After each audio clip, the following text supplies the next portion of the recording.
Hello বন্ধুরা, আসসালামু আলাইকুম। নাসিফা কিচেনে আপনাদের অনেক অনেক স্বাগত। তো আজকে দুপুরের লাঞ্চে আমি কি বানিয়েছিলাম সব আপনাদের সঙ্গে শেয়ার করব, চলুন দেখতে থাকুন। তো আজকে আমি একটা হাঁড়ির মধ্যে তেল নিয়ে নিচ্ছি কিছুটা। তো আমি আজকে বানাতে চলেছি বেগুন ভাজা, আলু ভাজা, কুদরুল ভাজা আর লাউ দিয়ে মসুর ডাল আর ভাত। এই সব নিরামিষ আজকে আমি বানাবো, আজকে নিরামিষই খাবো। তো দেখুন, আমি একটু তেল নিয়ে নিলাম হাঁড়ির মধ্যে, তেলটা গরম হয়ে গেছে। তো একটা পেঁয়াজ কুচিয়ে রেখেছিলাম, সেই পেঁয়াজটা তেলের মধ্যে ছেড়ে দিলাম।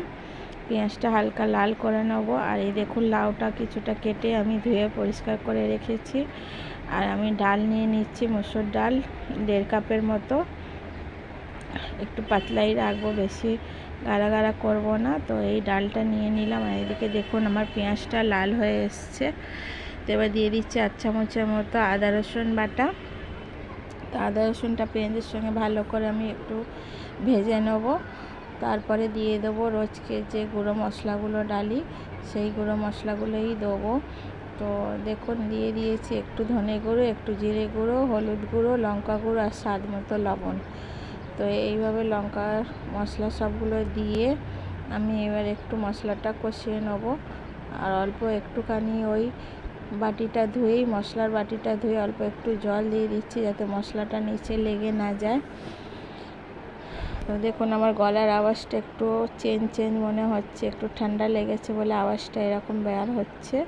তো দেখুন, এইভাবে আমি একটু মশলাটা কষিয়ে নিচ্ছি। আর লাউ মসুর ডালটা আমি রান্না করব কিভাবে, আপনারা দেখতে থাকুন। তো এই দেখুন, লাউগুলো আমি দিয়ে দিচ্ছি ওই মশলার মধ্যে। তো মশলার মধ্যে দিয়ে ভালো করে একটু কষিয়ে নিচ্ছি লাউটাকে। তো এইভাবে লাউটাকে কষিয়ে নেব। তো বাজার থেকে একটু কুদরুল নিয়ে এসেছিলাম, কুদরুলটাকেও কেটে রেখে দিয়েছি, ওটাও একটু ভাজা করব। তো দেখুন, লাউটা কষিয়ে এবার আমি ধুয়ে রেখেছিলাম মসুর ডালটা ওর মধ্যে দিয়ে দিলাম। মসুর ডালটা দিয়ে আমি 2 হাত আর একটু কষিয়ে নেব লাউ আর মসুর ডালটাকে। তো এইভাবে দেখুন আমি কষিয়ে নিচ্ছি। আজকে বৃহস্পতিবার বলে, বৃহস্পতিবার দিন আমরা মাছ মাংস কিছু খাই না, একটু নিরামিষই রান্না করি। তো দেখুন, এইভাবে 2 হাত কষিয়ে আমি জল দিয়ে দিচ্ছি। বেশি জল দিচ্ছি না, কারণ লাউ থেকে আবার জল ছেড়ে দেবে। তো জল দিয়ে আমি ঢেকে দিলাম। এবার একদিকে কড়াই তেল চড়িয়ে দিয়েছিলাম গরম হতে, কিছুটা আলু কেটে রেখেছিলাম। এবার আলুগুলো ছেড়ে দিচ্ছি ওর মধ্যে, আলুটা ভাজা করব। তেলের মধ্যে আলুগুলো ছেড়ে দিলাম। এবারে আলুটা ভালো করে একটু তেলের মধ্যে নাড়িয়ে নিচ্ছি। নাড়িয়ে এবারে দিয়ে দেবো একটুখানি হলুদ গুঁড়ো। আর কিছুটা আলু ছিল, ভাবলাম যে ওর মধ্যে একসঙ্গেই ছেড়ে দিই। প্রথমে ভেবেছিলাম যে অল্প অল্প করে আলু ভাজা করব, কিন্তু দেখছি যে না, একেবারেই ছেড়ে দিলেই ঠিক হয়। তো পুরো আলুটাই আমি দিয়ে দিলাম কড়ার মধ্যে, আর দিয়ে দিলাম কিছুটা হলুদ গুঁড়ো আর স্বাদ মতো লবণ। তো এবার আমি ভালো করে নাড়িয়ে চাড়িয়ে নিচ্ছি আলুটাকে হলুদ আর নুনের সঙ্গে। ভালো করে আস্তে আস্তে লাল করে ফ্রাই করে নেব। দেখুন, এইভাবে আমি করছি আলু ফ্রাইটা। গলার অবস্থাটা খুব একটা ভালো নেই, শরীরটা ভালো নেই, একটু ঠান্ডা লেগেছে। তো দেখুন, এইদিকে আমার লাউ ডালটা ফুটছে আস্তে আস্তে। একটু নাড়াচাড়া করে দিলাম, দেখি যে কতটা জল ছেড়ে দিয়েছে লাউয়ের মধ্যে থেকে। তো এইদিকে দেখুন, আমার আলুটাও হালকা হালকা লাল হয়েই এসছে। তো এইভাবে আলুটা লাল করে নিচ্ছি। তো কুদরুলটাও ভাজা করব এরপরে। মেয়েরা অতটা খেতে চায় না কুদরুলের ভাজা, তাই ওদের জন্য একটু আলু ভাজা করে নিচ্ছি আগে। তো এই দেখুন, আমার ডালটা একটু অল্প অল্প গলে এসছে, আর কিছুটা ডাল গলবার জন্য আমি আর একটু ছেড়ে দিচ্ছি। আর একটু জল দিয়ে দিয়েছিলাম যাতে ডালটা আরও ভালো করে সেদ্ধ হয়ে যায়। দেখুন, একটু একটু আধা আধা গলা হয়ে গেছে ডালগুলো। তো আমি আবার ঢেকে দিচ্ছি লাউ ডালটা। আর এদিকে দেখুন, আমার আলু ভাজাগুলো হয়ে গেছে, আমি এক জায়গায় বার করে রেখে দিয়েছি। আর ওই তেলের মধ্যেই দেখুন দিয়ে দিচ্ছি একটা পেঁয়াজ কুচি আর 2-3টে শুকনো লঙ্কা। 2-3টে শুকনো লঙ্কা দিয়ে দিলাম ওই কুদরুল ভাজার জন্য।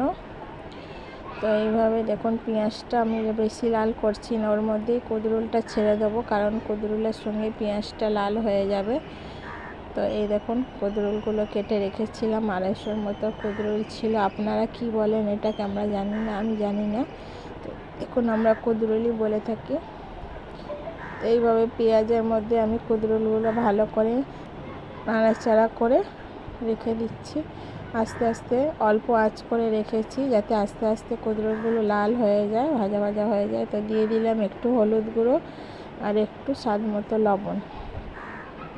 তো দেখুন কুদরুল ভাজাটা আমাকে বেশি রুটিতেই খেতে ভালো লাগে, কিন্তু আজকে আমি ভাবলাম যে লাঞ্চে একটু ভাজা ভাজা মতো করে খাওয়া যাক। তো এইভাবে দেখুন আমি কুদরুলটা নাড়াচাড়া করে নিলাম, কিছুটা লাল হয়েই এসছে। তো আমি ভাতটা আগেই তৈরি করে নিয়েছিলাম, ভাতটা একটু ফুটিয়ে আমি রেখে দিয়েছিলাম নাবিয়ে, কারণ আমি যে চালটা আনি তো সেই চালটা একটুখানি আগে থেকে ভিজিয়ে রাখলে তারপরে ভাতটা বানালে তো একটু তাড়াতাড়ি ভাতটা হয়ে যায়। তো আমি 1 ফুট ভাত করে আর রেখে দিয়েছিলাম। এদিকে ভাজা আর ডালটা তৈরি করে নিচ্ছি, ভাতটা আবার একটু পরে ছড়িয়ে ভাতটা বানিয়ে নেব। তো এই দেখুন আমার ডালটা হয়ে গেছে, লাউ ডালটা তৈরি হয়ে গেছে। আমি একটু গোটা জিরে আর একটা শুকনো লঙ্কা দিয়ে ফোড়ন দিয়ে দেবো, তাহলে খেতে ভালো লাগবে লাউ ডালটা। তো একদিকে আমি গ্যাসে ফোড়ন দেওয়ার জন্য জিরে আর শুকনো লঙ্কাটা একটু তেল দিয়ে গরম করে নিচ্ছি। তো এইভাবে আমি ডালটা বানানোর আগে ফোড়ন দিই না, ডালটা হয়ে গেলে তারপরেই আমি লাউ ডালটা ফোড়ন দিই লাস্টে। দেখুন এইভাবে আমি ফোড়ন দিয়ে দিলাম। এবার আমার লাউ ডালটা রেডি হয়ে গেল। এবার এটাকে আমি এক জায়গায় রেখে দিচ্ছি আস্তে করে। দেখুন কি সুন্দর লাউ ডালটা হয়েছে, খুব গাঢ়ও না আর খুব পাতলাও না। তো এইভাবে আমার লাউ ডালের রেসিপি তৈরি হয়ে গেল। আপনারা দেখলেন কিভাবে তৈরি করলাম, অনেকে হয়তো এরকমভাবেই তৈরি করেন। তো এদিকে আমার কুদরুলটাও ভাজা ভাজা হয়ে গেছে, দেখুন লাল লাল হয়েই এসছে কুদরুলটা। তো আমি বার করে নিয়েছি একটা প্লেটের মধ্যে, আলু ভাজা আর কুদরুল ভাজা। দেখুন কি সুন্দর দেখতে লাগছে, তাই না? তো এইভাবে আমার ভাজাটাও হয়ে গেল আর একদিকে আমার লাউ ডালটাও হয়ে গেল। এবার ভাতটা যে ফুটিয়ে আমি রেখে দিয়েছিলাম, তো এবার ভাতটা আমি গ্যাসের মধ্যে চড়িয়ে দিয়েছি। এবার গ্যাসের মধ্যে ভাতটাকে আস্তে আস্তে করে নেব। করে নেওয়ার পর তারপরে আমি অ্যাকচুয়ালি এই রান্নাগুলো সকালেই করে নিয়েছি, তাড়াতাড়ি করে সকালেই আমার রান্নাটা হয়ে গেছে। তো দেখুন ভাতটা অল্প হয়ে গেছে, আর অল্প একটু ফুটে গেলে আমার ভাতও হয়ে যাবে। তো এইভাবে দেখুন আমি তৈরি করে নিলাম। বেগুন ভাজাটা গরম গরম খাবার সময় ভাজা করেছিলাম, ওটা রেকর্ডিং হয়নি। ভিডিওটা ভালো লাগলে একটা লাইক শেয়ার কমেন্ট করে দেবেন। আল্লাহ হাফিজ।